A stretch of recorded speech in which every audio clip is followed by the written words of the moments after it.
Euh, Bonjour et merci de votre présence. Alors, pour celles et ceux qui ne me connaissent pas, donc je suis Jean-Claude Guichard. J'interviens avec grand plaisir depuis quelques années pour le Front National, étant bien évidemment, et je ne m'en cache pas, un électeur du Front National depuis plus de 25 ans. Mon parcours professionnel, bon, j'en ai parlé en aparté avec certains d'entre vous. Je suis du monde de la finance. J'ai commencé à 16 ans dans la finance. J'ai fait beaucoup d'activités professionnelles, de métiers divers dans la finance. Et puis maintenant, j'ai un petit peu plus de temps puisque je suis retiré des affaires et du monde des multinationales de la finance. Donc je me consacre à faire du conseil financier et puis de temps en temps des interventions. Et puis je fais toujours de l'enseignement puisque j'enseigne l'analyse comportementale sur les marchés financiers. Et puis j'aime beaucoup la géopolitique, j'aime beaucoup l'économie, j'aime beaucoup la politique. Donc c'est ce qui m'amène aujourd'hui à évoquer avec vous l'Union européenne. Alors, je vais essayer de me tenir à une petite heure, et puis après, il y aura du dialogue, du discours, du débat, parce que c'est aussi le but de cette matinée, c'est de pouvoir donner la parole et la libre parole pour s'exprimer et vous exprimer sur l'Union européenne. Alors, je vais bâtir mon propos avec un bref historique. Je ne vais pas vous casser la tête avec l'historique de l'Europe, mais un rappel historique.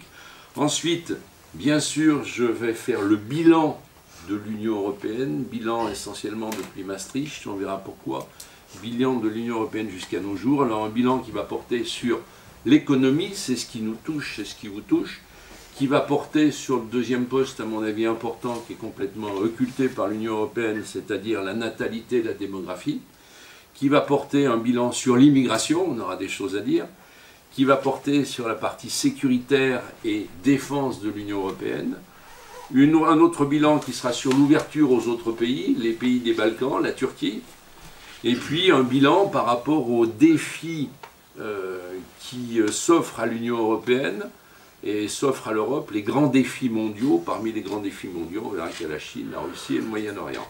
Puis une fois qu'on aura fait ce bilan, et que j'aurai fait devant vous ce bilan, et vous allez vite le comprendre, qui est un bilan à charge pour moi, très très critique, on parlera de l'autre Union européenne, de l'autre Europe, cette autre Europe que nous souhaitons, et une Europe plus pour les peuples, une Europe plus pour les nations, et une Europe plus pour la défense de notre identité. Voilà, donc ça c'est le programme. Alors, bref historique, je vous l'ai dit, je ne veux pas m'appesantir, on démarre avec 50, Schuman, la déclaration Schuman. Alors vous savez, pour les plus jeunes générations, la déclaration Schuman, c'était la déclaration sur l'acier, le charbon, la politique économique mise en place, où on partait d'une idée relativement simple, mais qui avait toute sa valeur. C'est à partir du moment où les anciens protagonismes des dernières guerres mettaient en commun le charbon et l'acier, on pouvait penser qu'il y avait moins de conflits potentiels. Et puis après, bien sûr, le développement économique, avec aussi une idée tout à fait simple pour ceux qui font des business. À partir du moment où on a un développement économique, des échanges économiques en Europe, on a normalement moins de conflits puisqu'on ne va pas aller tuer son client et son client potentiel. Donc ça c'est le principe de base du démarrage de l'Union européenne. En 1973, je vais assez vite, élargissement de la communauté européenne, on passe de 6 à 9. Donc on voit tout de suite qu'il y a une potentialité importante d'élargissement.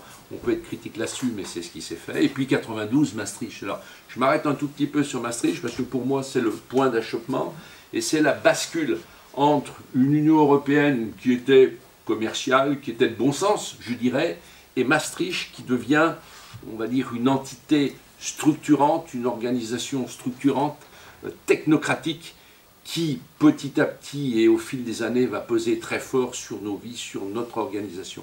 Alors qu'est-ce qui découle de Maastricht? Alors je rappelle que Maastricht, c'est un référendum. La France, il y a eu 51% de vote au référendum de Maastricht, donc un petit chouïa pour, mais quand même un chouïa pour.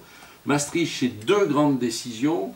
Une décision qui porte sur la coordination des politiques économiques et étrangères, et aussi et surtout la création en perspective qui est arrivée très vite de l'union monétaire avec la zone euro. Voilà déjà Maastricht.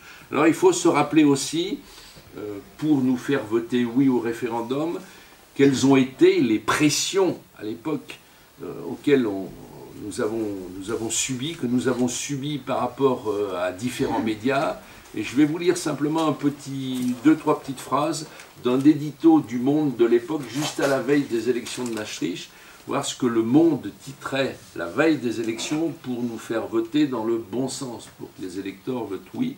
Voilà ce que disait le Monde. Il faut le dire en pesant ces mots, un non au référendum serait pour la France et l'Europe la plus grande catastrophe depuis les désastres engendrés par l'arrivée d'Hitler au pouvoir. Ça, c'est l'édito du Monde la veille des élections de Maastricht. Voyez déjà le parti pris et l'endoctrinement. Si je votais non au référendum, j'étais national-socialiste. C'est fou. Mais c'était le travail des médias de l'époque. Ensuite, alors je passe, puisqu'on va revenir après sur la politique monétaire, dans mon débat, Schengen, 1995, donc Schengen, c'est l'ouverture des frontières, avec simplement des frontières extérieures, on verra ces frontières extérieures, le peu d'efficacité qu'elles ont. 1999, le début de l'euro, création de l'euro scriptural, et 2002, la monnaie euro dans nos porte-monnaies. Vous avez maintenant, et nous avons tous, une monnaie qui s'appelle l'euro, qui, tout en s'appelant l'euro, est un Deutschmark Light. Ce n'est que du Deutschmark Light. Les Allemands ont accepté l'euro à la condition que cet euro corresponde à leur volonté hégémonique monétaire. Donc c'est un Deutschmark Light. On en parlera aussi quand on parlera des parités. Ensuite, 2005, rejet de la Constitution européenne par la France et les Pays-Bas, puisqu'on nous a proposé par référendum une Constitution européenne que nous avons rejetée. Par contre, en 2007, le traité de Lisbonne, qui concocté et refait avec de nouveaux textes, une nouvelle phrasologie, a été accepté par nos parlements, ce qui fait qu'on a eu l'obligation d'accepter au travers du traité de Lisbonne ce que nous avions rejeté par référendum. 2015, là on arrive au premier accroc, 2015, la possible sortie de la Grèce de la zone euro, c'était à deux doigts, on va en parler aussi. La Grèce qui avait d'énormes difficultés financières, qui les a toujours, il faut voir comment vivent les Grecs aujourd'hui, et on a tout fait pour maintenir, et nos technocrates, nos politiciens, les européistes ont tout fait pour maintenir la Grèce dans la zone euro au prix d'une catastrophe économique et d'une misère économique. À tel point qu'à l'époque, les Russes avaient proposé aux Grecs de rééditer de la monnaie grecque, de la drachme. Voilà. Et 2016, on en termine sur ce bref historique, 2016, la sortie de la Grande-Bretagne de l'Union européenne. Nos amis anglais qui étaient déjà depuis 40 ans dans l'Union européenne se sont dit « ça suffit ». On constate que l'Union européenne est une machine administrative de type stalinienne, et je ménage mon propos, et avec des portes ouvertes sur l'immigration, tout ça, nous n'en voulons plus. Nous n'en voulons plus. Donc on tourne la page, et les Britanniques, eux, ont tourné la page de cette Europe-là. Alors, on attaque tout de suite avec un bilan économique. Bilan économique, puisque c'est ce qu'on voit, est-ce que c'est ce que vous voyez, sachant qu'à partir de Maastricht, à partir de 92, nos élites ont déclaré les choses suivantes pour les perspectives politiques et économiques de l'Europe. Nos élites ont déclaré, et c'est dans les textes, alors, pour bâtir ce petit propos du Nord, je me suis appuyé sur des documents de l'Union européenne. Jean-Claude Guichard n'a rien inventé, c'est des documents de l'Union européenne, bien évidemment. Et c'est les engagements à l'époque et aujourd'hui de l'Union européenne, de nos technocrates de l'Union européenne. Alors que disaient nos technocrates à l'époque? Après Maastricht, l'Union européenne a pour vocation une croissance économique équilibrée, ça commence à me faire sourire. L'Union européenne, c'était en 92, hein, il y a plus de 25 ans, en 92, un quart de siècle. L'Union européenne a pour vocation, vous allez rigoler, le plein emploi. L'Union européenne a pour vocation le progrès social. L'Union européenne a pour vocation le développement harmonieux et l'aide aux régions en difficulté. Et aussi l'Union européenne a pour vocation le développement harmonieux du commerce mondial. On a vu que l'Union européenne avait tout fait pour contrer la Chine, n'est-ce pas? Qui nous a fait du dumping pendant des années. Je rappelle que la Chine, et la Chine l'a toujours dit, avait besoin de 14 millions d'emplois par an, et ces 14 millions d'emplois par an, elle les a pris et les a volés aux pays occidentaux, l'Europe, aux États-Unis, l'Amérique du Nord, tout ce que vous voulez. Voilà les engagements de l'Union européenne en 92. Alors, très rapidement sur le chômage. Est-ce qu'on a été efficace sur le chômage? Absolument pas. le chômage c'est une catastrophe pour une partie de l'Union européenne, alors là on va voir qu'il y a plusieurs Unions européennes. Vous avez l'Union européenne du Nord, autour de l'Allemagne, anciennement zone marque, pour les anciens, quand je parle de la zone marque, c'était ce qui existait il y a de très nombreuses années. La zone marque, c'était l'Allemagne, bien sûr, c'était l'Autriche, c'était les Pays-Bas, c'était le Danemark et un peu les pays du Nord. Donc, des divergences fortes au niveau du chômage par rapport à l'Europe du Nord, où on voit que le taux de chômage en Allemagne, alors j'ai des chiffres de 2016, je vais prendre des chiffres 2016-2017 pour qu'on soit assez réaliste et qu'on colle à la vérité des prix. Chômage en Allemagne, 4%, chômage aux Pays-Bas, un petit peu plus de 5%, chômage en Autriche, nos amis autrichiens, on en parlera aussi, j'aime bien les Autrichiens, j'ai une vieille origine autrichienne, c'est pour ça que un petit clin d'œil à l'Autriche, 5%, chômage au Danemark, 6%, Grande-Bretagne, pareil, chômage, 4%. Et puis les pays du Sud, alors on va voir le chômage des pays du Sud, la France, bien sûr, chômage en France, 9,5%. On vous a dit qu'en début de semaine, je ne sais pas si vous avez entendu les infos, le chômage baissait.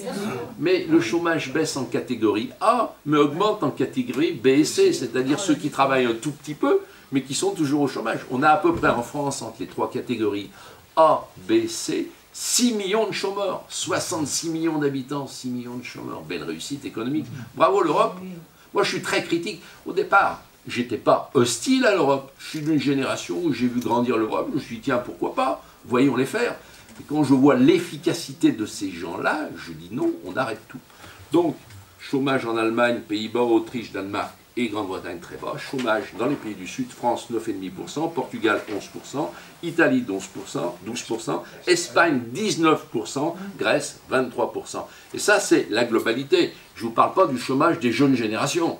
Il faut voir, au Portugal, en Espagne, en Italie et en Grèce, les jeunes générations de moins de 30-35 ans, le taux de chômage qu'ils ont, c'est du 20, 25 ou 30%. C'est catastrophique. Quel avenir pour ces jeunes générations? Donc, fiasco total sur le chômage.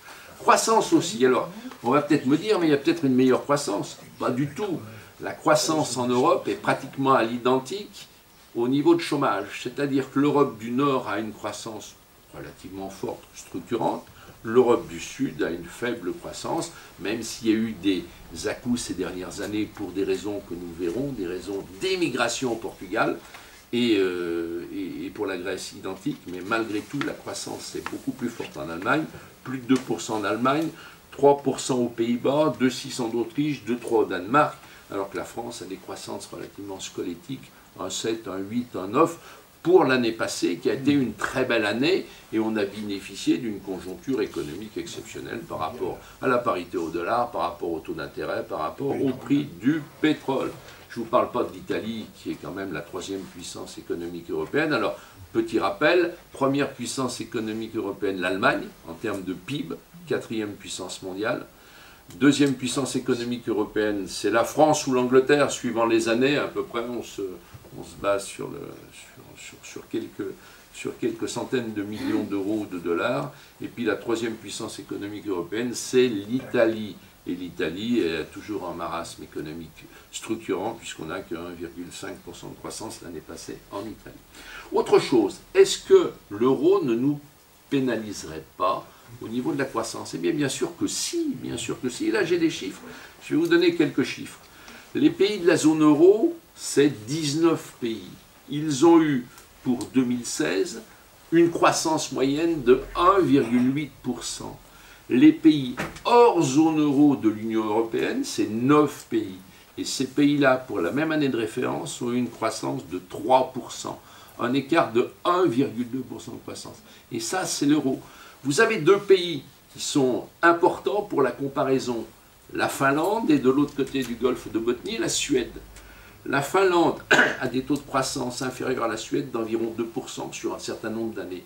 La Finlande est dans la zone euro, la Suède dans l'Union européenne, hors zone euro. Tout est dit. On a un euro qui nous pénalise, nous, certains pays du Sud, et qui ne pénalise absolument pas les pays de l'ancienne zone marque.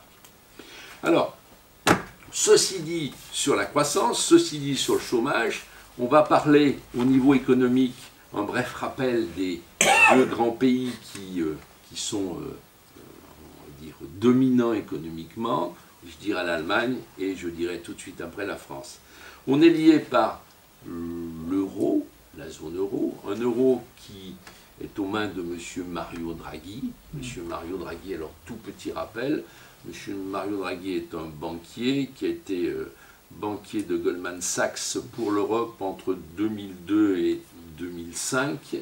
Et à ce titre, Goldman Sachs pour l'Europe a pendant cette période organisé les comptes de la Grèce pour permettre à la Grèce de rentrer dans la zone euro. M. Mario Draghi était aux manettes de Goldman Sachs. Je ferme la parenthèse, je ne porte pas de jugement, à vous d'en tirer les conclusions. Alors, la zone euro, c'est des obligations financières. On est lié par un certain nombre de contraintes, alors qui pourraient normalement être des contraintes normales. Contraintes sur le déficit budgétaire inférieur à 3%, un peu normal, on va essayer de maintenir notre budget dans des zones raisonnables. Contraintes sur la dette, une dette inférieure maximum à 60% du PIB, et contraintes sur l'inflation. Sur les deux premiers postes, la France n'est pas du tout dans les clous, et un certain nombre d'autres pays, puisqu'on est très souvent au-delà des 3% de déficit, et au niveau de la dette, nous avons une dette maintenant par rapport au PIB, une dette d'État française qui approche les 100% du PIB, 2300, 2350 milliards, sachant qu'il va falloir reprendre la dette de la SNCF, on vous l'a dit, 50 milliards, donc on va être à 100% du PIB. À titre de comparaison, l'Allemagne qui est dans la zone euro a une dette par rapport au PIB de l'ordre de 60%, donc on n'est plus du tout dans le même jeu, dans la même cour. On a une zone euro, une union monétaire qui se heurte à des grandes disparités économiques et financières entre les pays. Ça, c'est pour la dette. Puis je vais vous parler du déficit commercial. Alors là, c'est grandiloquent. L'Allemagne a un excédent commercial. Je rappelle aussi, pour ceux qui ne sont pas versés dans l'économie, l'excédent commercial, c'est tout ce qu'on vend en plus de ce qu'on achète, l'excédent commercial. Voilà. L'Allemagne a un excédent commercial pour l'année passée de 250 milliards d'euros. La France a un déficit commercial pour l'année passée de 60 milliards d'euros. Et ça, c'est récurrent depuis des années.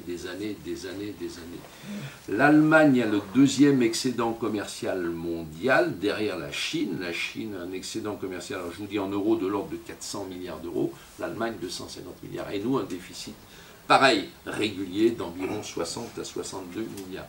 On ne peut rien bâtir, on ne peut rien construire. Et puis dites-vous bien aussi que ça pourrait être réparé si on était dans une structure à monnaie unique de type dollar. Le dollar, c'est la monnaie unique des 50 États américains, sauf que pour ces 50 États américains, il y a de la redistribution financière. Il y a des structures législatives, des structures économiques, des structures judiciaires, un certain nombre de choses qui sont les mêmes pour l'ensemble des 50 États. Même s'il y a des particularités pour les États américains, il y a quand même des structures globales et une redistribution financière.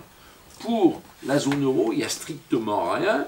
Je vais vous lire quelque chose qui m'a toujours édifié. On a une monnaie unique en Europe, qui s'appelle l'euro, mais on n'a aucune harmonie sur la fiscalité, aucune harmonisation fiscale, aucune harmonisation sociale, aucun code du travail identique, c'est totalement différent. Imaginez le code du travail entre le Danemark, la France et la Bulgarie.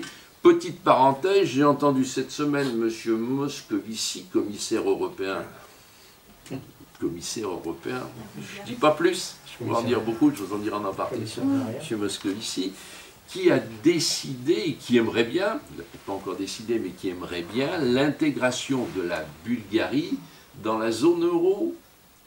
C'est du suicide, pourquoi pas, allons-y, c'est parti. Voilà. Donc, pas de politique fiscale commune, pas de politique sociale, pas de code du travail en commun, pas de langue unique, pas de langue véhiculaire, il n'y a toujours pas de bilinguisme. Non, Mme Merkel a décidé autrement. Mme Merkel fait venir des Syriens à la place de faire venir des Portugais au chômage, des Italiens au chômage, des Espagnols au chômage et des Grecs au chômage. Et on me parle d'unité européenne, on me parle de cohésion européenne, on me parle de solidarité. Mais c'est une escroquerie, cette Europe-là. Mais c'est du vol, moi je n'en veux pas. Je suis floué. Pour moi, c'est peut-être, et je mets un petit point là-dessus, c'est peut-être la chose qui me fait le plus bondir. Le plus bondir. C'est que cette Europe-là, qui au départ avait pour quand même vocation de créer le plein emploi, elle l'a dit après Maastricht, vocation de créer le plein emploi, qu'est-ce qu'elle fait cette Europe-là? L'Europe de Madame Merkel, puisque c'est pas mon Europe, c'est pas votre Europe, c'est l'Europe de l'autre côté du Rhin. Hein, Madame Merkel, elle fait venir des immigrés de Syrie. Alors, voilà. Alors on voit le fiasco de la politique économique au niveau de la globalité de l'Europe. Ce n'est pas un fiasco pour l'Allemagne, ce n'est pas un fiasco pour l'Autriche, non, non, ces gens-là s'en sortent bien, ce n'est pas un fiasco pour les Pays-Bas, c'est quand même un fiasco pour l'Europe du Sud. Et puis autre chose, sachant qu'avec l'élargissement de l'Europe à l'Est, aux anciens pays de l'Est, c'est-à-dire la Pologne, la Hongrie, la République tchèque et la Slovaquie, qui représentent à peu près 80 millions d'habitants, l'ouverture de l'Europe, voilà, Visegrad, puisque le nom a été donné, le Visegrad, qui correspond à un nom d'une ville hongroise. Voilà. Donc ces pays-là ont intégré l'Union européenne, les travailleurs de ces pays-là ont intégré l'Union européenne, et l'Allemagne a eu la chance et la grande opportunité d'avoir à la porte de ses frontières Est des main-d'œuvre pas chères, disciplinées, qualifiées, dociles, voilà, qu'elle avait déjà fait travailler autant jadis, je suis horrible, qu'elle avait déjà fait travailler autant jadis, elle les a. C'est aussi une des clés de la réussite de l'économie de l'industrie allemande, c'est qu'elle a eu cette possibilité de délocaliser une partie de son industrie, non pas en Chine, non pas en Afrique, mais à quelques 50 ou 100 km de ses frontières. Mais c'est magnifique pour l'économie, imaginez. Et pour un certain nombre, ben, ils étaient aussi de langue non pas allemande, mais comprenaient l'allemand, ont eu des facilités pour parler allemand. Tout ça est très très bon pour l'économie allemande et très très mauvais pour l'économie française. Alors, qui c'est qui a eu à subir, ce fiasco économique? Ben, c'est les pays du Sud. Alors, la Grèce, on le sait, le niveau de vie en Grèce a baissé d'une façon drastique. Les retraites en Grèce, c'est 500 €. Je pense que, je vous dirai les chiffres, je dois les avoir. Sur le SMIC en Grèce, il est de 680 €, un SMIC brut. 680 € SMIC brut en Grèce. Les hôpitaux sont très mal pourvus, il y a des manifestations régulièrement en Grèce qui ne sont pas couvertes par les médias occidentaux, européens et français en l'occurrence, mais il suffit d'aller voir sur des chaînes étrangères les violentes manifestations en Grèce sur l'appauvrissement des Grecs, sur l'appauvrissement des retraités, l'appauvrissement des classes moyennes en Grèce. On voit la Grèce, le Portugal c'est pareil. Le Portugal, il y avait un article dans le Figaro il y a quelque temps, du 26 avril, et on disait le miracle portugais, clé et limite du redressement du pays. Sauf que le Portugal, effectivement, a une croissance plus importante ces années passées. Le Portugal a eu une baisse du chômage ces dernières années qui est passée en l'espace de 8-9 ans de 20% à 7%. Sauf que... Et voilà, le Portugal a eu une émigration énorme, 850 000 à 1 million de Portugais sur 10 millions de Portugais, sur ces 14 dernières années, ont fui le pays. Ça correspond à peu près à 5 ou 6 millions de Français qui seraient partis. Vous imaginez là, effectivement, on peut baisser le chômage avec ça. Le chômage y baisse, on peut avoir peut-être une reprise économique, bien sûr. Ils s'en vont tous, il n'y a plus rien. Il n'y a plus rien au Portugal. Et c'est l'exemple de la Grèce aussi, c'est l'exemple des Italiens ou des Espagnols. Voilà la réussite économique européenne qui est, à mon sens et à mon goût, une catastrophe totale. Et je vais vous donner aussi un dernier chiffre, je pourrais vous en donner tellement là-dessus, un dernier chiffre, sur le coût du travail. C'était dans le Figaro, le coût du travail. Ça, c'est le coût du travail du Danemark, et ça, c'est le coût du travail de la Bulgarie. Les écarts, alors même si vous êtes loin, ça ne fait rien, il suffit de regarder le graphique. Les écarts de coût de travail entre le Danemark et la Bulgarie. Coût horaire 42 au Danemark, coût horaire en Bulgarie 5. Ah, comment voulez-vous organiser quelque chose de socialement plausible, de socialement juste pour nos travailleurs? C'est totalement impossible. Totalement impossible. Il y a trop de disparités.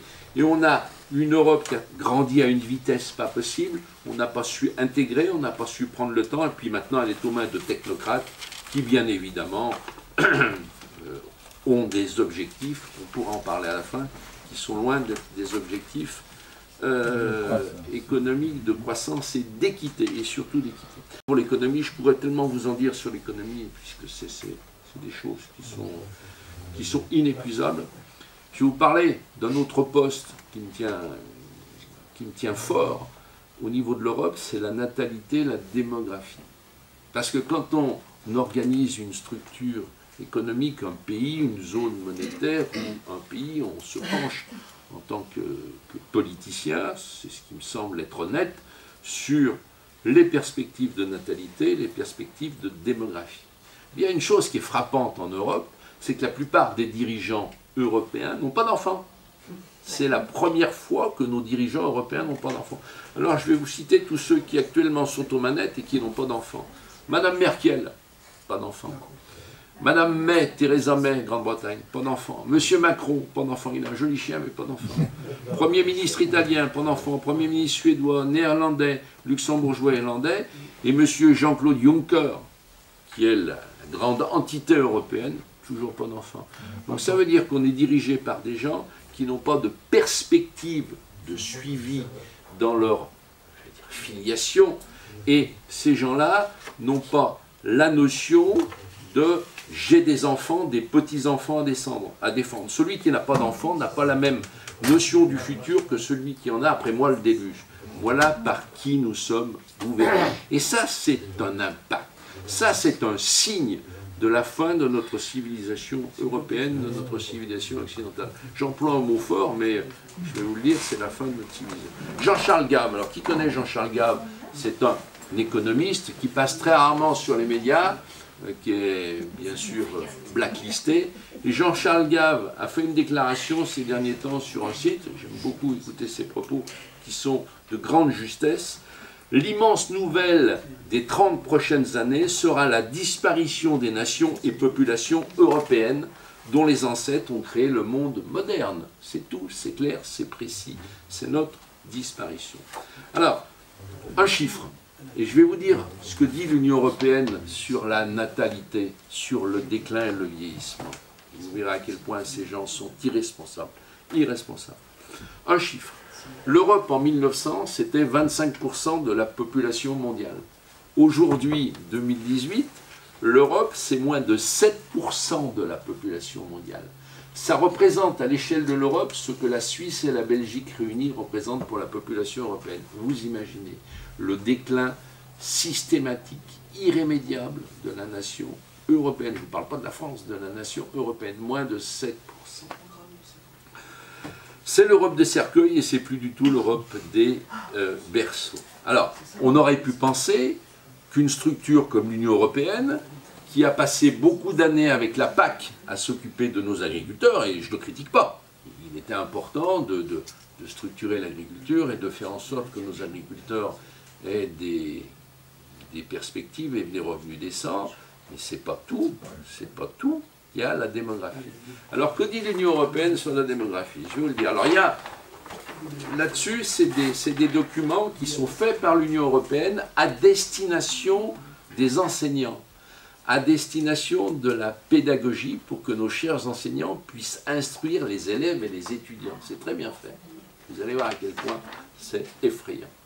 L'Union européenne, les défis mondiaux et les défis de l'Union européenne. Et parmi ces défis, vous avez, et c'est listé, le vieillissement de la population européenne. Et en face, solution proposée. Moi, je m'attendais à avoir politique nataliste, politique pour la création de crèches, ainsi de suite. Non. Immigration choisie. Immigration choisie. Solution proposée, immigration choisie. Et c'est la littérature de l'Union européenne, c'est pas celle de Jean-Claude Guichard. Ça, c'est scandaleux. Ça veut dire que cette Union européenne, sciemment, elle nous suicide. Sciemment, elle participe au grand remplacement. Le grand remplacement d'un certain nombre d'éditorialistes traités par Camus, qui est parmi les plus brillants là-dessus. Voilà, voilà l'Union européenne. Elle ne vous parle pas de politique pour développer la natalité, pour aider les jeunes mamans Oh, bah je l'ai eu il y a 2 ans. Je l'ai eu il y a 2 ans, ce document. C'est relativement récent. Ouais. Non, c'est de l'immigration. Eh bien alors, l'immigration, vous allez en avoir, puisque je vais vous en parler. La ruée vers l'Europe, tout est là, tout est précis, c'est clair. Ça, la solution, elle est là. Voilà, bien. Donc, fiasco total sur la politique nataliste, la politique démographique de l'Union européenne. Puis maintenant, on va voir l'immigration. Autre point important, et qui est aussi un point d'achoppement, c'est l'immigration. Vous allez me dire, c'est dans la suite logique de l'incompétence de nos politiciens européens. L'immigration. Je reprends la population européenne. Aujourd'hui, 510 millions d'habitants avec la Grande-Bretagne. Avec l'évolution démographique qui est en baisse, hélas, dans une trentaine d'années, 32 ans, on sera 480 millions. Baisse. Donc on va peut-être représenter moins de 6% ou tout juste 5% de la population mondiale. Et puis en face, nous avons quoi? Nous avons quelque chose et un continent, une entité qui ne semble absolument pas effrayer nos technocrates européens. Nous avons l'Afrique. Alors, que les choses soient claires tout de suite, je ne suis pas critique vis-à-vis de nos amis africains. Je ne suis pas critique vis-à-vis de l'Afrique. Ce n'est pas du tout ça. J'ai des amis africains, j'aime beaucoup l'Afrique. Sauf qu'on va voir que pour l'Europe, ce n'est pas acceptable d'avoir une immigration totale qui vienne de ce continent. Alors l'Afrique, c'est quoi? Actuellement en population, puisque c'est les chiffres qui parlent. Vous savez, une économie se fait par la croissance, par les nouvelles technologies, par l'industrie, par les start-up, montées par des ingénieurs et créées par des ingénieurs pertinents, mais ça se fait aussi par la démographie. Et la démographie africaine, c'est aujourd'hui entre 1,4 milliard d'habitants et 1,5 milliard d'habitants, démographie 2018. Alors, il y a une fourchette relativement large, parce que des recensements en Afrique, je ne sais pas si vous en avez entendu parler, mais pas moi. Il n'y a pas beaucoup de recensements en Afrique. Donc ça se fait comme ça, à peu près à la louche. Bon, des instituts américains le font, on peut estimer à 1,4 à 1,5, 1,4 milliard à 1,5 milliard d'habitants aujourd'hui. En 2050, c'est le double, c'est à peu près 3 milliards d'habitants. 3 milliards d'habitants. Et 2050, c'est bientôt. C'est bientôt pour nos enfants, pour nos petits-enfants. Sachant que sur ces 3 milliards d'habitants, les 2 tiers, écoutez bien, les 2 tiers auront moins de 30 ans. Les 2 tiers auront moins de 30 ans. Donc, la messe est dite, tout est dit. Si on ne fait rien aujourd'hui pour, non pas ralentir l'immigration, mais l'arrêter. Et je pèse aussi mon propos, l'arrêter. Je suis partisan d'un arrêt total de l'immigration, comme le sont les Japonais. Peu importe s'il y a vieillissement de la population, je m'en fous, il faut l'arrêter. Sinon, on se suicide, ou alors on accepte que l'Europe devienne tout simplement africaine. Alors, ce n'est pas une question de couleur de peau, mais peu importe. C'est une défense quand même d'une certaine conception de nos vies, de nos organisations, de nos structures sociales, de notre identité, un certain nombre de choses qui nous tiennent, qui sont importantes pour nous. Ça n'empêche pas les échanges, ça n'empêche pas la collaboration, ça n'empêche pas les flux financiers, ça n'empêche pas d'investir en Afrique et d'aider nos amis africains. Pas du tout, au contraire, il faut le faire. Il faut le faire parce qu'il va falloir, alors vous avez un livre, Stephen Smith, qui est édifiant là-dessus, qui vous parle de la ruée vers l'Afrique, et la couverture du livre, c'est l'électricité en Afrique. Vous voyez que la nuit, il n'y a rien, il n'y a pas d'électricité en Afrique. Vous savez, alors, je ne sais pas si vous le savez, mais je vais vous donner 2-3 chiffres, parce que là aussi, c'est saisissant. On parle de l'Union européenne, mais notre problème, il est de l'autre côté du lac qui s'appelle la Méditerranée. Les Américains n'ont pas ce problème, les Chinois n'ont pas ce problème, ceux d'Argentine ou du Brésil, ils n'ont pas ce problème. Nous avons ce problème, parce que c'est de l'autre côté du lac qui s'appelle la Méditerranée, parce que ces gens-là ont globalement une certaine culture vis-à-vis de la France, nos anciennes colonies, parlent ou comprennent le français, ainsi de suite. Donc ça, c'est notre problème. Au niveau de l'électricité, l'Afrique, en un an, consomme autant d'électricité et produit autant d'électricité que l'Espagne, qui fait 40 millions d'habitants. Vous imaginez le décalage. Donc, et la nuit, l'Afrique consomme autant d'électricité la presqu'île de Manhattan. Voilà. Vous voyez le déficit. Il y a un déficit au niveau de l'électricité, il y a un déficit au niveau de l'eau, il y a un déficit au niveau des structures. Enfin, on pourrait en dire tellement de... Voilà. Alors, tout ça pour nous sensibiliser, et nous sensibiliser sur quoi? C'est que soit on accepte ce choc migratoire et on perd totalement notre identité, soit on bloque ce choc migratoire, on reste dans nos sociétés, nos civilisations, tout en, bien sûr, et je l'ai dit et je le répète, coopérant avec l'Afrique pour permettre à l'Afrique un développement économique harmonieux et du travail à sa jeunesse. Mais j'en doute beaucoup. Alors ça, c'est pour l'immigration. Donc on voit qu'on a plus qu'un défi, on a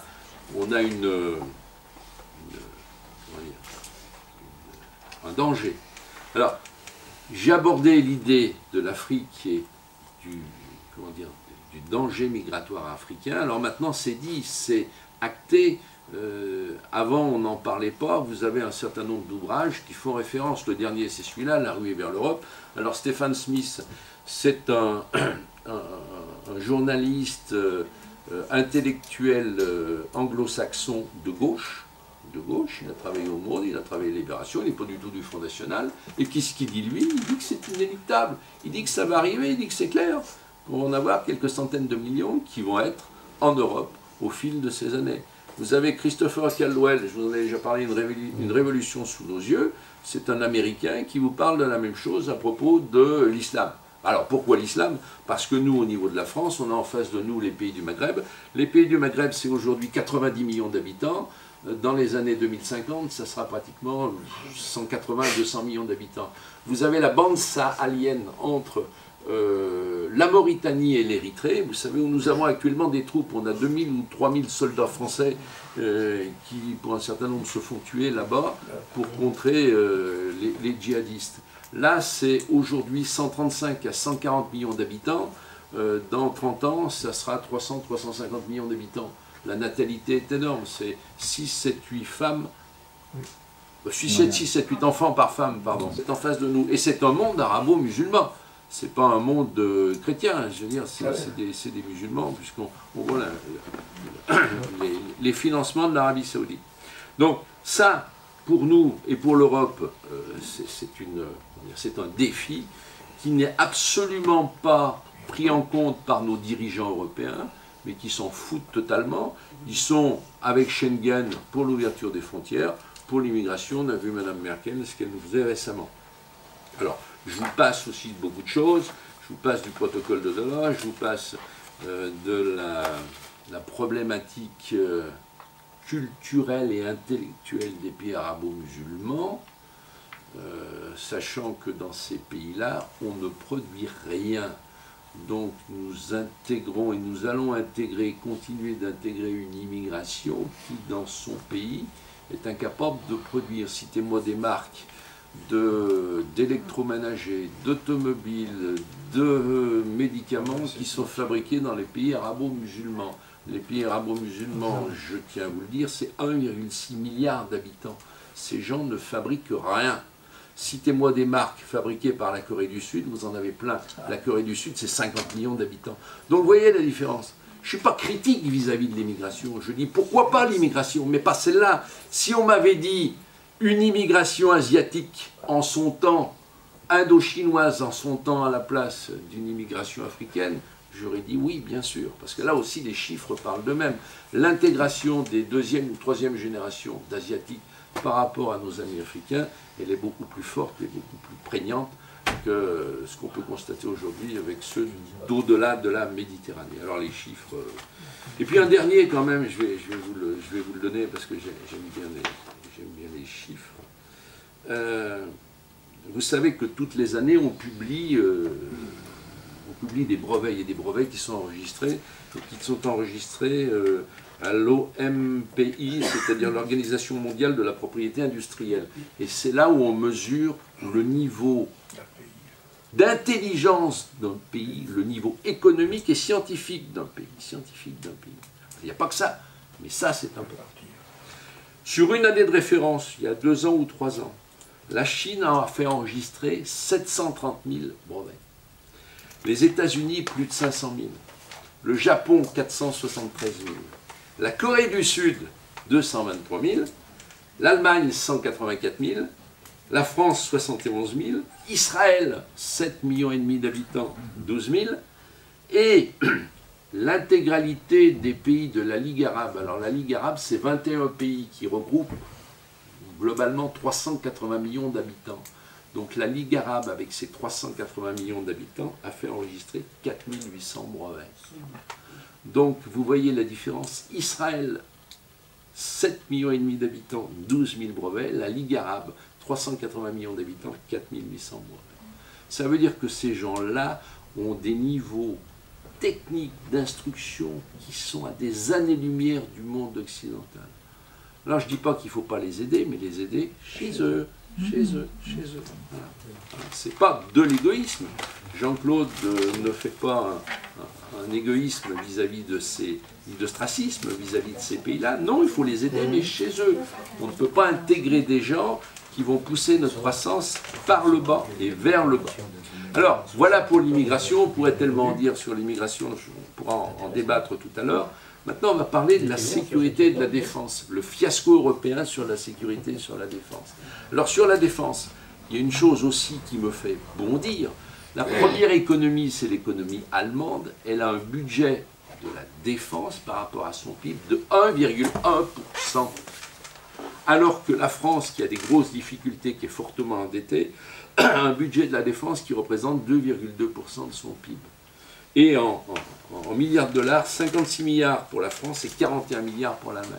Ça veut dire que le pays le plus riche d'Europe ne fait strictement rien pour son budget de la défense et de la défense européenne. Vous le savez, qui va combattre en Afrique sur la bande sahélienne, au Mali, au Niger, c'est la France. Ce n'est pas nos amis allemands. Qui est intervenu en Syrie avec l'esprit critique qu'on peut avoir, ben c'est la France. Ça lui a coûté suffisamment cher. Qui intervient au niveau de la finule au Liban et qui mobilise je ne sais pas combien de chars Leclerc, là-bas ça nous coûte énormément d'argent, c'est la France, c'est pas l'Allemagne, ainsi de suite, ainsi de suite, ainsi de suite. Donc on a là une disparité en Europe où c'est la France qui prend à sa charge une grosse partie ou la plus grosse partie de la défense européenne. Alors Trump n'avait pas tort lorsqu'il a dit pendant sa campagne que les Européens devraient prendre en compte un peu plus leur propre défense. Un chiffre. Les Américains, le budget de la défense des États-Unis pour cette année, c'est 700 milliards de dollars. Le budget global de l'Europe, des 28 pays européens, 510 millions d'habitants pour cette année, c'est 250 milliards de dollars. Vous voyez à peu près. Et le budget de la défense de la Russie, on n'arrête pas de nous dire que c'est des méchants, que c'est des envahisseurs potentiels, c'est ceci, c'est 70 milliards de dollars. Budget de la défense américaine, 700 milliards, budget des Russes, 70 milliards. Voilà ce que j'avais à dire là-dessus pour rétablir un certain nombre de vérités. Donc pour la défense, il n'y a pas d'unité européenne, il n'y a pas de cohésion européenne, alors même si récemment et cette semaine, on a vu que Mme Parly, notre ministre de la Défense, ancienne directrice générale de la SNCF, vous savez, Mme Parly, vous connaissez son salaire, son ancien salaire à la SNCF. Elle était directrice pour tous les voyageurs, du département voyageurs. Elle avait un salaire net, mais je dis ça comme ça parce que j'ai lu ça dans la presse, c'est peut-être pas vrai. Elle avait un salaire net de 52 000 € par mois. Mme Parly. Voilà. Oui, j'ai lu ça dans la presse. Alors peut-être que c'était une coquille. Hein, voilà. Non, mais c'est le statut. Je referme la parenthèse. Donc, on voit qu'on n'a pas de politique de défense. On voit que la sécurité nous coûte énormément, puisque sur les 70 000 personnes qui sont en prison en France, il y a 15 000 étrangers. 15 000 étrangers. Bonjour la joie et bonjour les finances aussi, alors qu'on est déficitaire sur tout. Et puis, dans les derniers propos que je voudrais faire avant des perspectives plus heureuses, parce que Muriel vous l'a dit, l'année prochaine, on a des élections européennes 2019 et on met beaucoup d'espoir sur ces élections européennes, on va le voir ensemble. Dernière chose que je voudrais aborder avec vous, c'est aussi un autre scandale. Mais alors peut-être le plus grand de tous, il y a le scandale économique, il y a le scandale sur l'immigration, il y a le scandale sur la non-politique nataliste en Europe, mais le scandale aussi sur l'intégration et l'acceptation d'autres pays, alors qu'on est incapable de faire notre boulot avec ceux que nous avons déjà, avec les 28, bientôt 27, puisque les Anglais nous quittent, on est incapable de faire correctement notre boulot, on va continuer, on a la velléité d'en intégrer d'autres. Et parmi ces autres, il y a tous les pays des Balkans, l'ancienne Yougoslavie, alors, bien, c'est très bien, sauf que, comme vous savez, le nombre de mafias qui existent dans ces pays-là, si on les intègre à l'Union européenne, joli, les frontières largement ouvertes, déjà qu'on a suffisamment d'Albanais qui sont sur la région lyonnaise, qui je pense s'occupent de divers trafics, pas de bonbons, mais d'autres trafics, donc on aura beaucoup de choses à faire. Mais le grand scandale, c'est quoi pour moi? C'est d'avoir négocié avec la Turquie depuis de très nombreuses années une entrée dans l'Union européenne. Alors je vais vous dire pourquoi c'est un scandale. Déjà, pour moi, la Turquie, c'est pas l'Europe. C'est pas l'Europe. Alors pareil, dans ce texte à destination des enseignants fait par l'Union européenne, quand on parle des frontières, on vous dit où l'Europe se termine-t-elle? Quelles sont les frontières de l'Europe? Dites-vous bien, la réponse c'est quoi? Bon, on ne sait pas.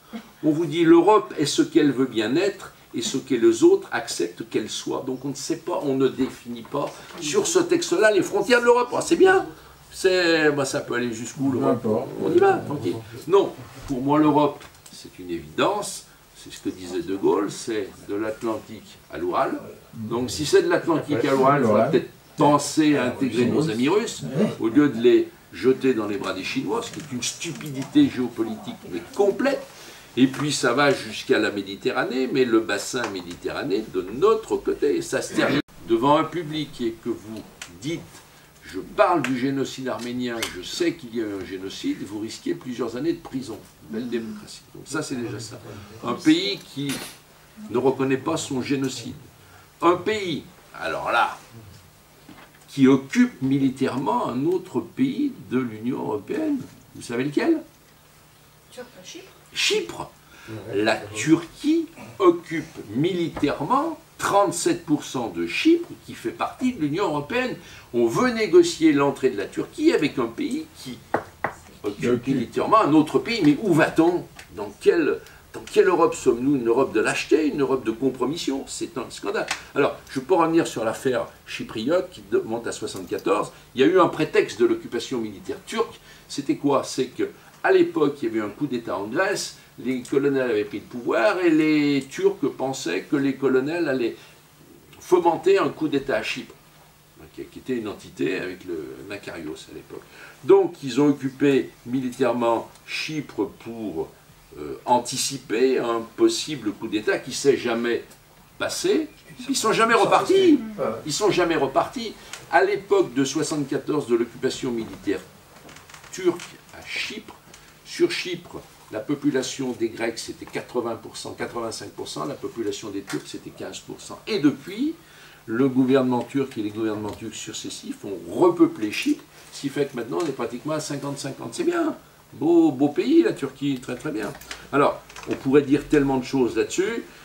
La répression actuelle en Turquie suite au coup d'État de 2016, vous avez entendu parler de ce fameux coup d'État, donc il y a une répression très forte, il y a une répression vis-à-vis des médias, il y a des centaines de journalistes qui sont en prison, ça vous ne le voyez pas sur TF1, Antenne 2, où il n'y a pas vous savez, quand il y avait des journalistes qui étaient pris en otage, on avait des bandeaux avec les visages de ces journalistes. Pour la Turquie, il y en a des centaines qui sont en prison, rien du tout, on ne fait rien.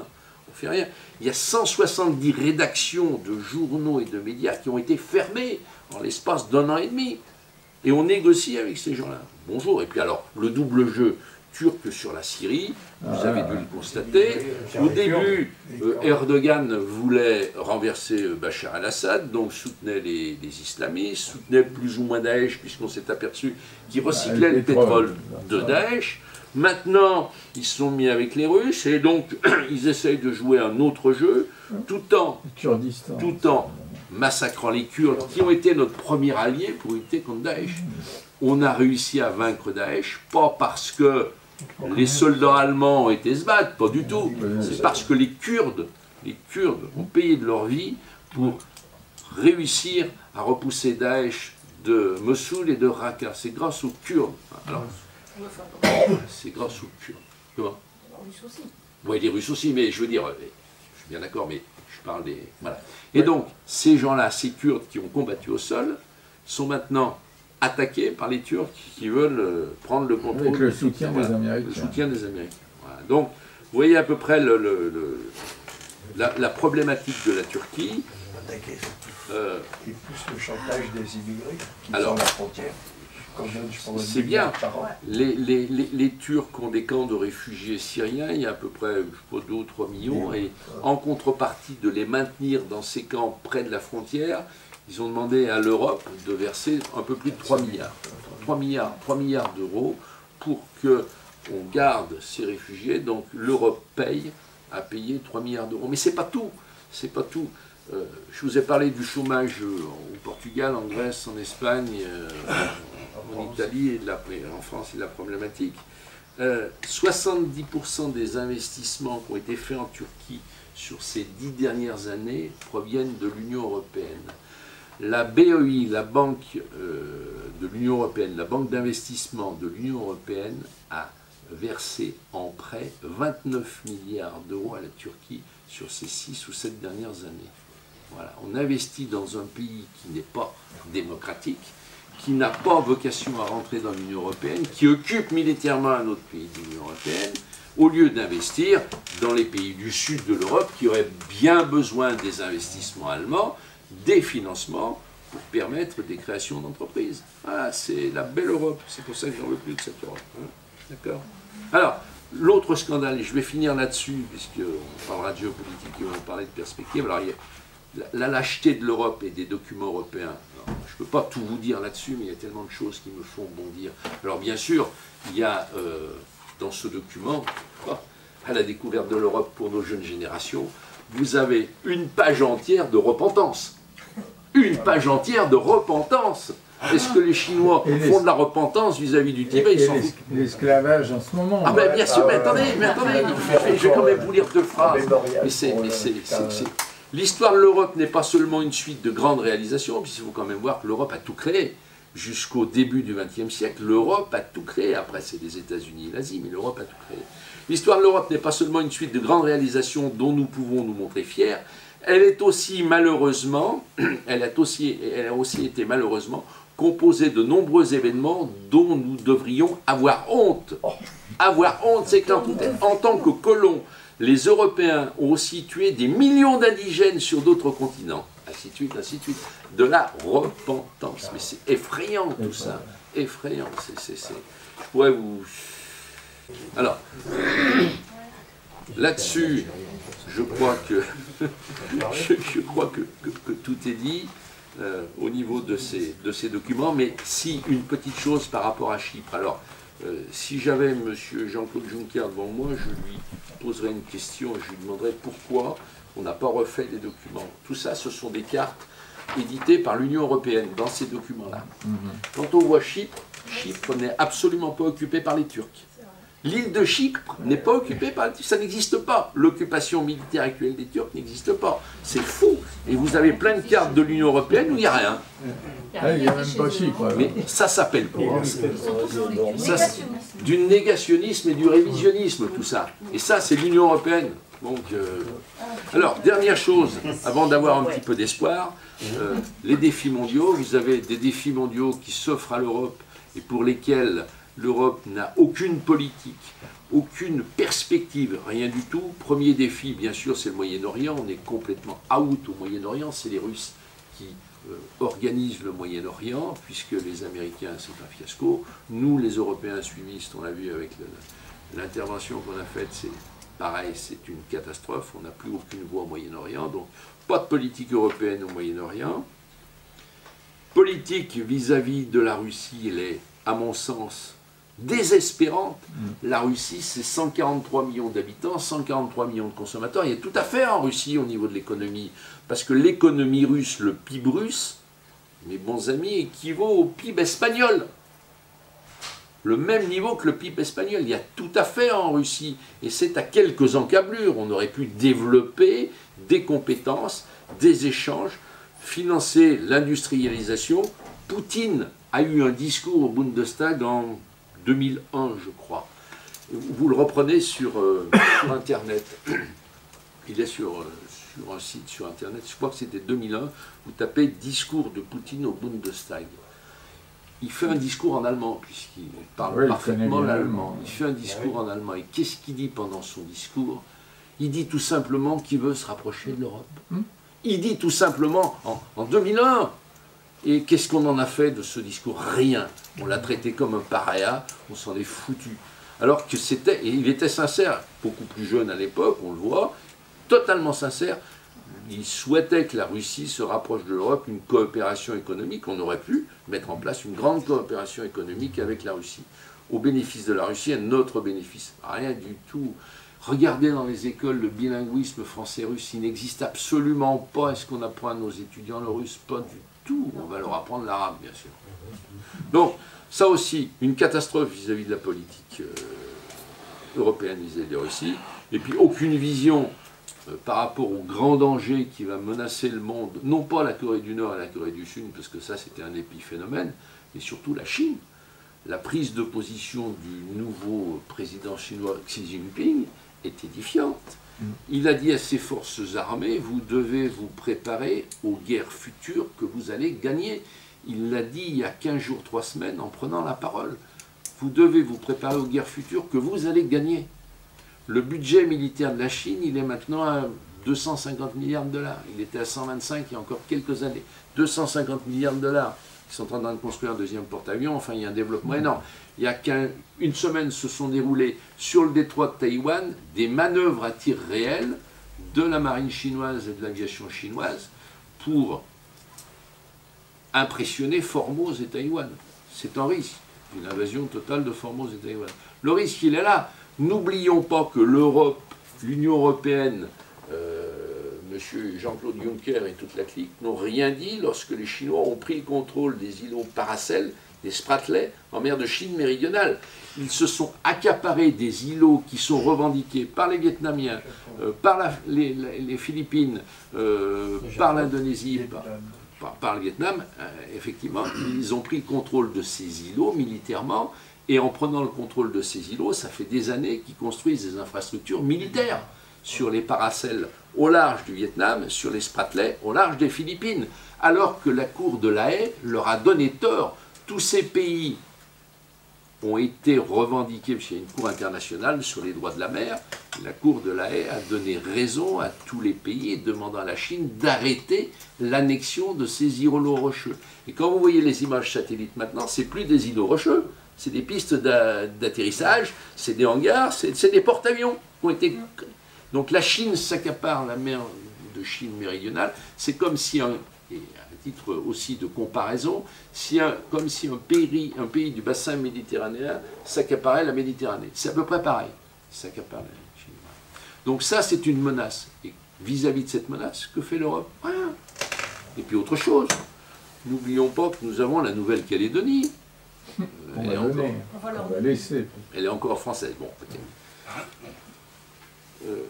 à 600 km un peu au-dessus de la Nouvelle-Calédonie, il y a le Vanuatu, une petite île. Hein? C'est peut-être paradisiaque, je ne sais pas. Sauf qu'il y a quelques mois, les Chinois ont pris contact avec le gouvernement de ces petites îles et sont en train de passer des accords pour installer une base militaire. À 600 km de la Nouvelle-Calédonie, ainsi de suite, ainsi de suite. Donc vis-à-vis de toutes ces menaces, il n'y a rien, pas de politique européenne, strictement rien.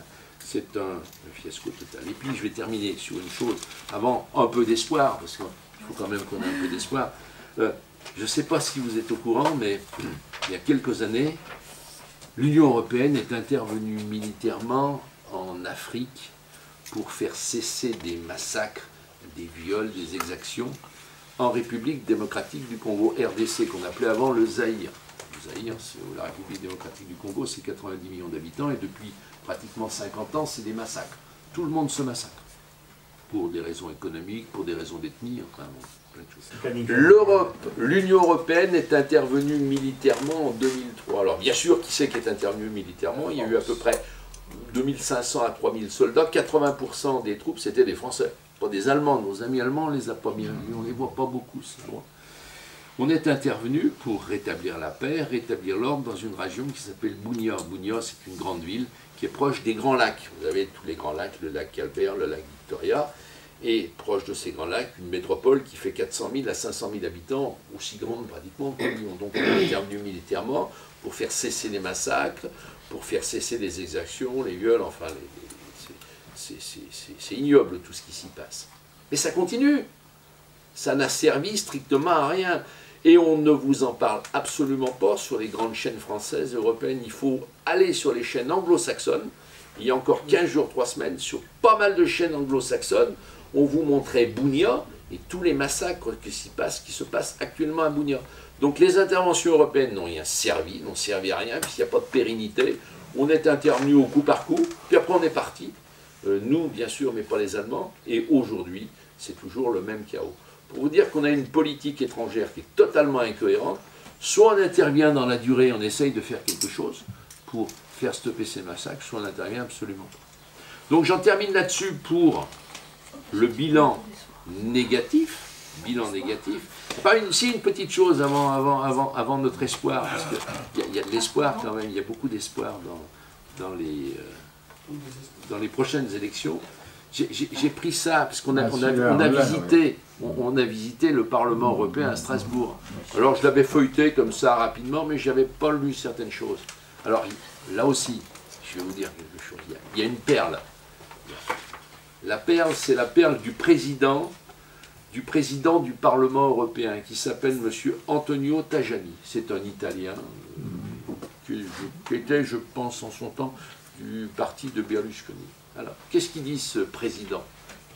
Il dit: l'Europe n'a pas toujours su trouver les bonnes réponses aux nouveaux défis, laissant les citoyens dans le doute quant à la capacité des institutions européennes à résoudre les problèmes auxquels ils font face. Et je continue, c'est là que c'est impressionnant. L'Europe doit prendre, c'est cette année ou l'année passée que ça a été édité, l'Europe doit prendre des mesures concrètes pour répondre à vos préoccupations. 25 ans après Maastricht, on a fait du boulot, bravo, on n'a strictement rien fait, pour répondre à vos préoccupations, en particulier dans le domaine de l'emploi, fiasco total, de la croissance, de la sécurité, des migrations et du changement climatique.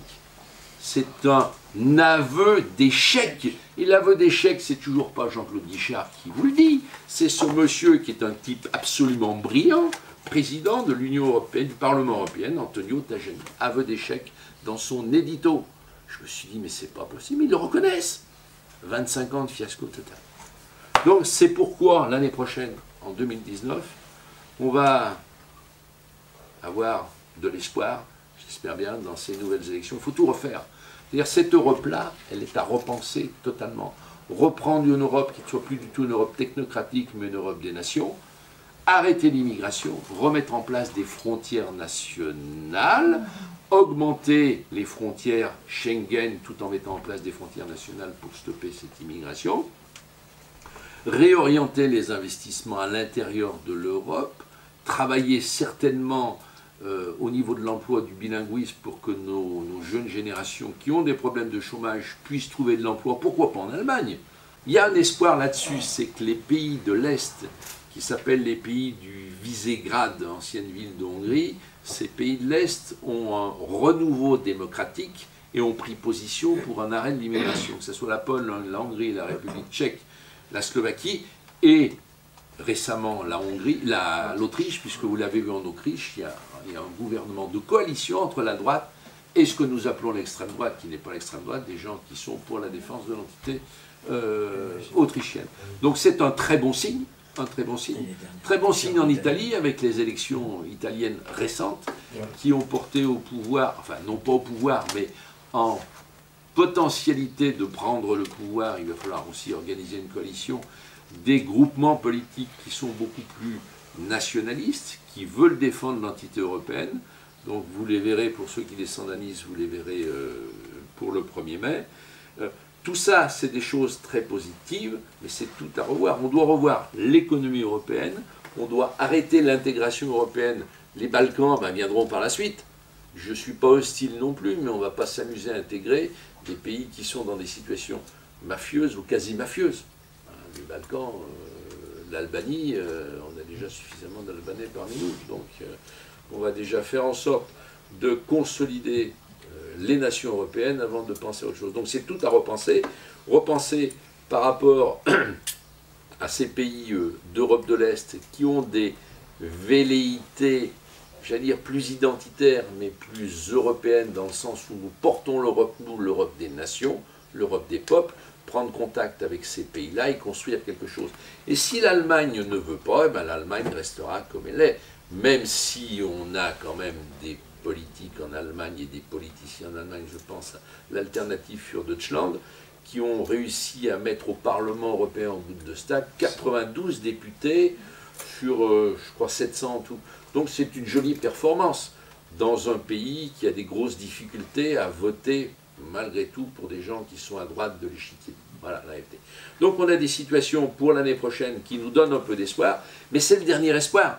C'est ça passe ou ça casse. Ça passe ou ça casse. Si l'année prochaine, aux élections européennes, on n'a pas une majorité de vote en faveur de ces partis qui défendent l'identité européenne, l'identité des nations, la culture européenne et, on va dire, l'origine judéo-chrétienne de l'Europe. Alors on ne l'a pas mis dans la Constitution pour faire plaisir aux Turcs, en pensant que les Turcs allaient intégrer. Donc on n'a pas mis le... Certains pays l'avaient demandé, puis on a dit non, vous comprenez, si on intègre la Turquie, ils vont être sensibles à tout ça, nos amis musulmans, on ne va pas faire. Donc, à partir du moment où, je pense, l'adhésion de la Turquie est terminée, on n'en parlera plus, je l'espère, on aura la possibilité d'intégrer dans le préambule de la Constitution européenne l'origine judéo-chrétienne de notre continent. Alors, on a des choses à faire en Europe. Des grands projets industriels. On a eu Airbus qui a bien marché, on a eu Ariane Espace qui a bien marché. On peut très bien se lancer dans des projets industriels, par exemple sur le développement de la robotique. Regardez ce que font les Asiatiques. Ils sont en pointe sur les Japonais, les Coréens du Sud sont en pointe sur la robotique. Il y a des salons énormes et d'entreprises qui développent à mort la robotique, à la fois industrielle bien sûr, mais la robotique domestique. Dans 20 ans, dans 30 ans, je le dis souvent dans nos interventions, vous aurez des robots domestiques chez vous. Si c'est vous qui êtes à la tête, à la création des entreprises qui fabriquent ces robots. Il ne faut pas laisser tout ça à nos amis asiatiques. Il faut le faire. Donc il y a une politique là-dessus de haute technologie. Les Israéliens le font. En Israël, il y a une start-up, vous savez pour combien d'habitants? Pour 1500 habitants. Une start-up pour 1500 habitants, on en est loin en Europe. Donc il y a une politique économique à développer non plus sur les anciennes industries, l'acier, le textile, tout ça est bien dépassé, sur les hautes technologies, les nouvelles technologies, l'intelligence artificielle, la robotique, ainsi de suite. Il faut mettre du fric, il faut mettre du développement et pas aller financer le développement en Turquie. Voilà un petit peu mon horizon, mes perspectives. Donc un développement économique sur des industries de pointe, développer le bilinguisme pour permettre plus d'échanges, qui n'est toujours pas le cas, et faire en sorte qu'on ait une politique, cette fois-ci, enfin, vis-à-vis de la Russie, qui ne doit plus être un adversaire, mais un partenaire économique, et qu'on mette fin à l'embargo économique, ou du moins les sanctions économiques initiées par les Américains, parce que là, il faut qu'on sorte de ce schéma où c'est les Américains qui nous dictent notre politique. Exactement. Chirac l'avait dit, et pour terminer, je vous dirai un petit peu les propos de Chirac sur l'Europe. Chirac en 79, avant les élections européennes de 79. Et vous le verrez à quel point nos gens du RPR, de l'UMP, de l'UDF sont des traîtres vis-à-vis de l'Europe et de la France. Il faut qu'on sorte de ce suivisme vis-à-vis de la politique américaine qui nous dicte où on doit investir, où on ne doit pas investir, avec qui on doit faire du commerce, avec qui on ne doit pas faire du commerce. Un des scandales qui est passé tranquillement au travers des médias, c'est qu'il y a 2-3 ans, la BNP s'est vue infliger une amende de 9 milliards d'euros pour avoir permis des financements à des entreprises qui travaillaient avec l'Iran, parce qu'on a utilisé du dollar. Il faut qu'on en sorte de ça. Ces gens-là n'ont pas à nous, organiser, guider notre politique. On a une indépendance, donc il faut qu'on sorte de ce schéma-là et qu'on dise aux Américains, ben c'est terminé, l'Europe d'abord, comme disait M. Trump, America Force, il faut qu'on dise Europe Force. Voilà les grandes orientations que prendre notre indépendance vis-à-vis des États-Unis, renégocier des accords commerciaux, du moins négocier des grands accords commerciaux de partenariat avec la Russie, puisque Poutine l'avait voulu en son temps, on ne l'a pas écouté, alors que c'est quand même, il avait des intentions fortes vis-à-vis de l'Europe. l'Europe des nations, c'est-à-dire arrêter l'immigration, ça, peu importe si ça déplace certains, mais arrêter l'immigration, on se contente pour le moment d'intégrer ceux que nous avons, les gens que nous avons chez nous, et on reprendra peut-être beaucoup plus tard une immigration choisie s'il y a nécessité. Mais pour le moment, on arrête l'immigration, et on concentre nos capitaux, non pas en Turquie, mais on concentre nos capitaux en Europe. Tout ça, c'est des politiques européennes au profit des Européens pour retrouver un goût de l'Europe. Sinon, qu'est-ce qui va se faire? L'Europe va se déliter, l'Europe va exploser, on a failli perdre la Grèce dans la zone euro, on a perdu la Grande-Bretagne et ça peut continuer parce qu'on a des problèmes avec les banques italiennes. Il n'est pas impossible qu'un jour il y ait des grosses difficultés avec les banques italiennes et que l'Italie ait aussi des difficultés à se maintenir dans la zone euro. Donc, revoir aussi la politique monétaire, peut-être renégocier le traité sur la Banque Centrale Européenne en donnant d'autres compétences à la Banque Centrale Européenne avec un référendum européen où la Banque Centrale Européenne aurait non pas pour unique compétence la défense de la parité de l'euro, mais aussi l'emploi et la croissance, comme la Fed. Et là, on aurait quelque chose de bien. Voilà. On aurait une banque centrale qui pourrait travailler, œuvrer pour plus de croissance, plus de développement économique, et aussi pour lutter contre le chômage, ce qui n'est absolument pas le cas pour le moment. Donc il y a beaucoup de choses à revoir. Donc ça veut dire qu'il faut renégocier tous les traités. Mais on s'en fout, on les renégocie. De Gaulle avait dit en son temps, politique de la chaise vide, il y a très longtemps. Il l'avait dit, eh ben on peut le faire. Et si Mme Merkel ne veut pas, eh ben on ne va plus aux réunions. Et on termine, on va au clash. Alors, on peut très bien aller au clash sans sortir de la zone euro. On peut très bien aller au clash sans sortir. Et ça va rudement embêter nos amis allemands.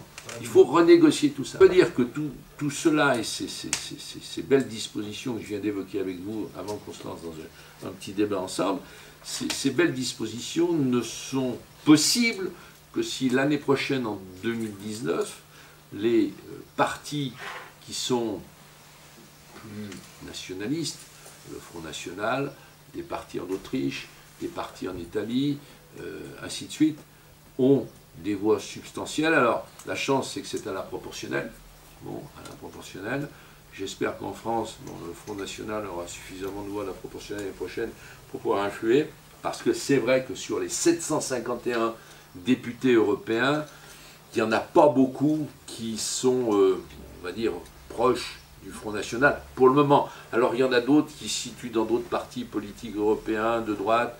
Il y a un peu de confusion là-dessus. On espère que l'année prochaine, il y aura moins de confusion et qu'on verra avec plus de netteté les partis politiques européens qui sont engagés, qui vont s'engager pour une renégociation totale de l'Union européenne, pour que ce soit non plus l'Union européenne, mais l'union des peuples, des nations, et retrouver notre entité. Sinon, c'est fini, et je vous le dis avec beaucoup de lucidité. Moi qui m'intéresse à ça depuis des dizaines et des dizaines d'années, je suis passionné par la géopolitique et la démographie, c'est terminé, c'est plié. Regardez-vous bien comme vous êtes, comme nous sommes aujourd'hui, dans 25 ans, 30 ans, c'est terminé. La France sera africaine. Je vous dis, je vous le répète, j'ai rien contre nos amis africains, simplement, je veux maintenir mon identité, mais coopérer avec eux chez eux et développer leur continent chez eux. Voilà. Vous avez alors des livres, La France africaine, il existait depuis longtemps, ce bouquin était bien aussi. Les yeux grands fermés, Michel Tribala, une démographe qu'on voit très peu dans les médias, qui vous dit tout là-dessus, donc tout est dit là-dessus, tout est dit, tout est dit, tout est dit. Je ne vous ai pas tout apporté, parce qu'il y a un nouveau bouquin qui vient de sortir, qui est bien aussi, qui s'appelle, je ne sais plus, je vous le trouverai.